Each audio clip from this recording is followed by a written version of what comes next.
It's now possible to plug your Honda CR-V in. That's because the 6th generation version of this model gains a plug-in hybrid powertrain to sell alongside the full hybrid e:HEV engine. It offers impressive efficiency figures if you can stretch to the asking price. Still want your upper mid-sized family crossover as an EV?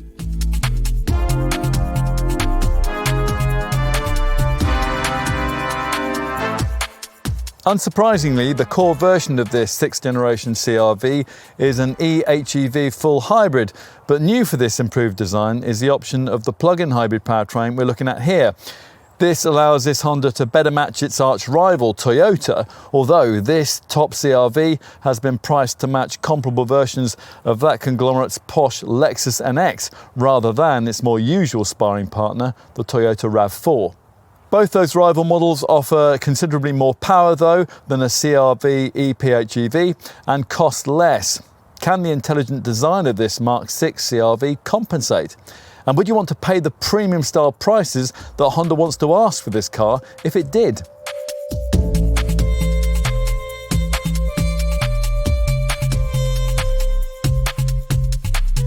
It is quite EV-like away from rest, especially if the 17.7 kilowatt-hour battery has been charged for its claimed 50 miles of range, which, unless you advise the drive system otherwise, will always be prioritised before the long-stroke Atkinson cycle 2-litre engine cuts in.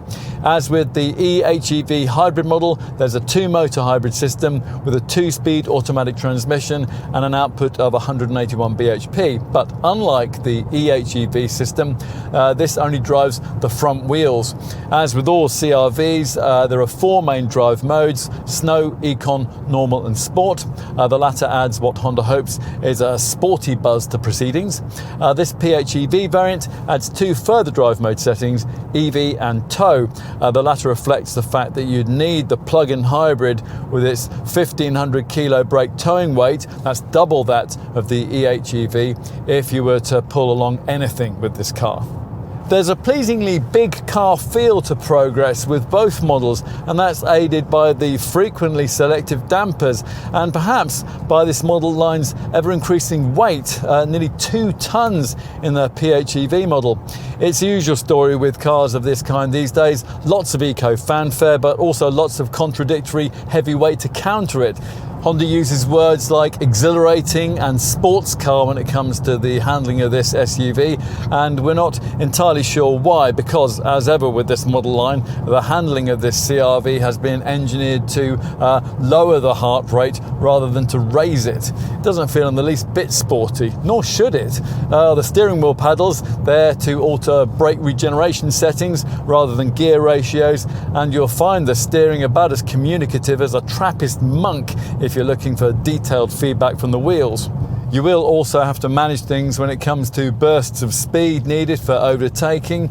You can certainly get a lot more power than this from rivals for the money that Honda's asking here, particularly if you're wanting a plug-in hybrid.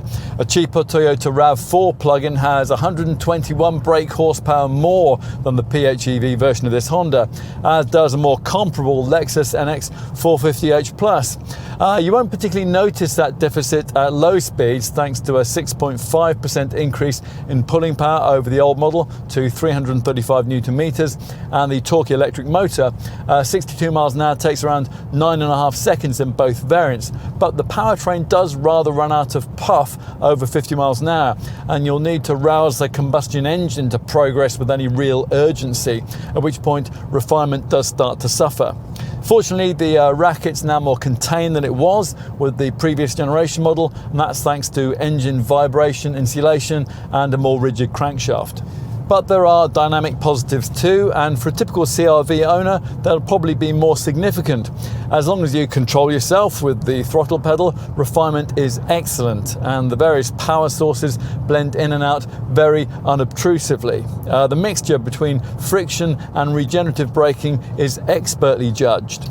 Body roll is decently controlled through the bends, and the lower window line and the thin pillars make the car really easy to maneuver in urban situations. The 116 miles an hour top speed of the hybrid is 7% higher than the previous generation model. It's 121 mph for this PHEV. Driving this 6th generation CR-V day in, day out, you'll appreciate the new drive assist features like the parking pilot, auto parking system, the active lane change assist and traffic jam assist, which can basically drive the car for you in low speed queues. But you do also notice a few quirks. We've never come across a car before that at any speed can permanently show you your distance to the curbside via a dedicated camera, which you activate by pressing the end of the left-hand wheel stalk. Frustratingly, every time you left-hand indicate, you're forced to look at this center screen feed, which is annoying when you're using the navigation and you're coming up to a junction. Equally irritating is something that Honda can't fix, the now mandatory need for speed limit chimes that you have to keep turning off every time you use the car. We'll finish with off-road prowess, which won't take very long because there really isn't very much. CR-V owners have never needed this, so the Mark 6 model is as compromised in terms of ground clearance, traction and tyre grip as all its predecessors were.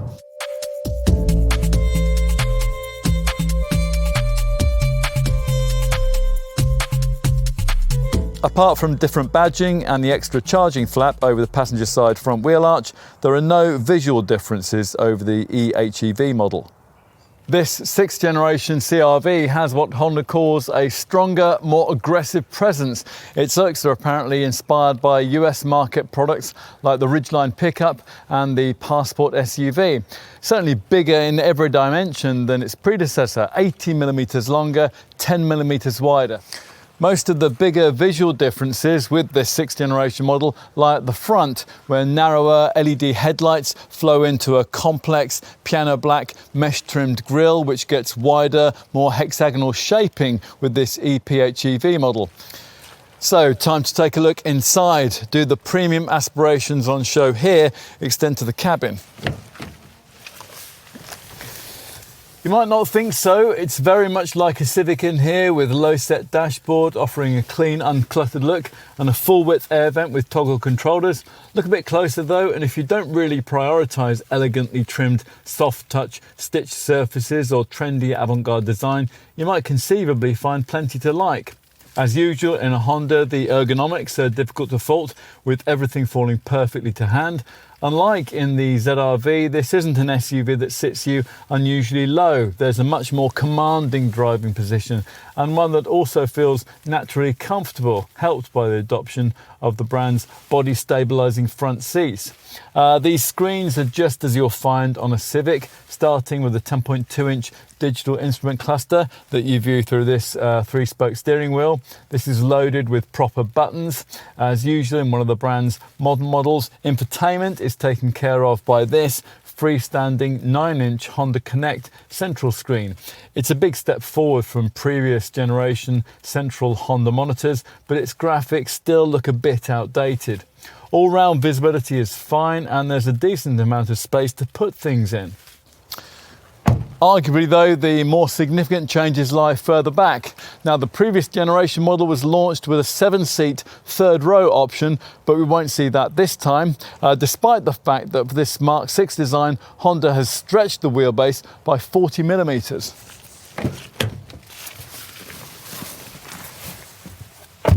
Which has delivered 15mm more legroom in the back. The rear seat reclines quite a way back through no fewer than 8 different settings, and the base slides backwards and forwards by 190mm. It's surprising that you can do that on this PHEV model, because the drive system's battery is situated under the seat base. Apart from being able to move this bench about, the first thing you notice is that headroom is quite a lot different here to what you get at the front. Certainly it's something of a premium for what is quite a boxily styled upper mid-sized SUV. You can blame the lower ceiling height necessitated by this sunroof. It's where the roller blind for that is stored. Let's finish with a look at luggage space. Now, the standard powered tailgate rises to reveal a 617 litre trunk space capacity in the ePHEV version. We should point out that the capacity you're getting here is excellent by class standards. If you're looking at this PHEV version, you're getting 167 litres more than you would in a competing BMW X3 xDrive 30e and 92 litres more than a comparable Lexus NX 450h Plus. Unfortunately, Honda hasn't thought to include either a ski hatch or the kind of convenient 40-20-40 seat back split, which you do get with most rivals, so lengthy items would have to go on the roof. Now that can take up to 82.6 kilos. With everything folded down, if you load up to the roof, there's 1710 litres of capacity in this PHEV, or 1100 litres if you load to the window. Because of the way the back seats fold down, everything does at least fold pretty flat.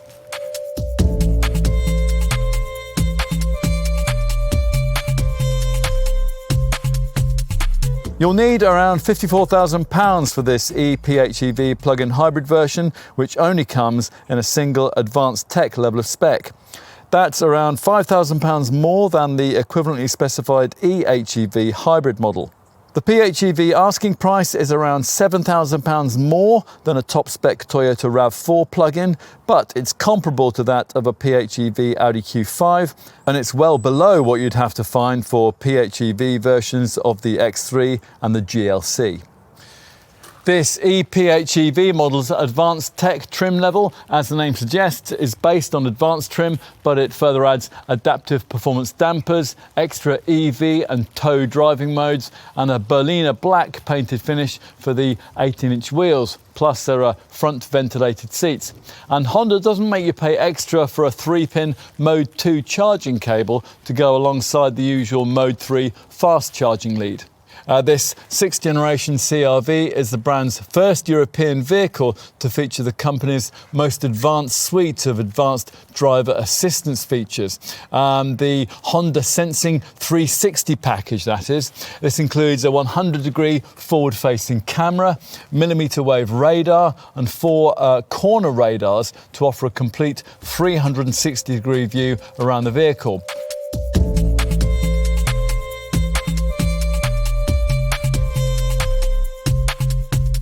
The 353.1 miles per gallon combined cycle fuel reading doesn't mean much in the real world, of course. That's based on fully using the 50-mile range supposed to be possible from the 17.7 kilowatt-hour battery when it's fully charged. Think more like 40 miles in the real world, though. It's possibly more relevant to note that even when driven using only combustion power with the provided save mode activated, and that allows you to save up your battery charge for later in the trip, Honda says that this car will return a combined figure of 45.6 miles per gallon, which really isn't bad at all. Nor is the quoted 18 grams per kilometre CO2 reading, and that sticks the car comfortably into the 8% benefit in kind taxation bracket that many likely business customers will be targeting. In comparison, a Lexus NX 450h Plus that manages 313.8 miles per gallon, 21 grams per kilometre and 47 miles of EV range. With the BMW X3 xDrive 30e plug-in, it's just 141.2 mpg, 43 grams per kilometre and 34 miles of EV range. Honda shouldn't congratulate itself too much though. A Mercedes GLC 300e plug-in manages far superior returns of 565 mpg, 12 grams per kilometre of CO2 and up to 80 miles of EV range. A word on charging this PHEV model. It takes 2.5 hours at a 6.8 kilowatt charger because the plug-in hybrid system can replenish the battery at a maximum charging rate of 6.8 kilowatts. That's an hour faster than a Kia Sorento PHEV because that car can only charge at up to 3.3 kilowatts. It is quite a lot slower though than a Land Rover Discovery Sport PHEV because that car can accept up to 32 kilowatts. On this Honda, the central screen has a selectable PHEV menu, which allows you to set charging settings and pre-journey climate settings too. Plus, the screen has a Wi-Fi enabled option to search for nearby public charging stations. Servicing is once a year or every 12,500 miles, whichever comes first. What else might you need to know? Insurance groupings. Well, you're looking at 37E for this PHEV. Predicted residual values have a premium brand look, 53% with the PHEV.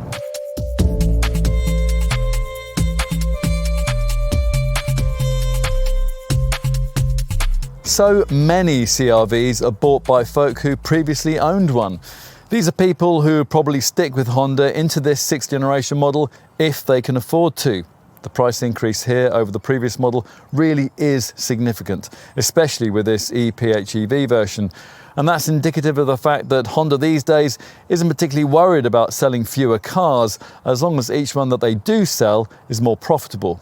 But that approach has given this Mark 6 model a premium style price tag its cabin quality and its power output doesn't feel particularly suited to. You'll have to decide whether you can live with that. If you can though, there's lots to like here. Loads of space, a flexible seating format, an ergonomically excellent cabin, big car style refinement, class leading levels of safety, and on this ePHEV, excellent efficiency figures too. As usual with the CR-V, it's designed for a trip to the local Amazon locker instead of to the Amazon itself, and for that, well, it's as fit for purpose as it's ever been.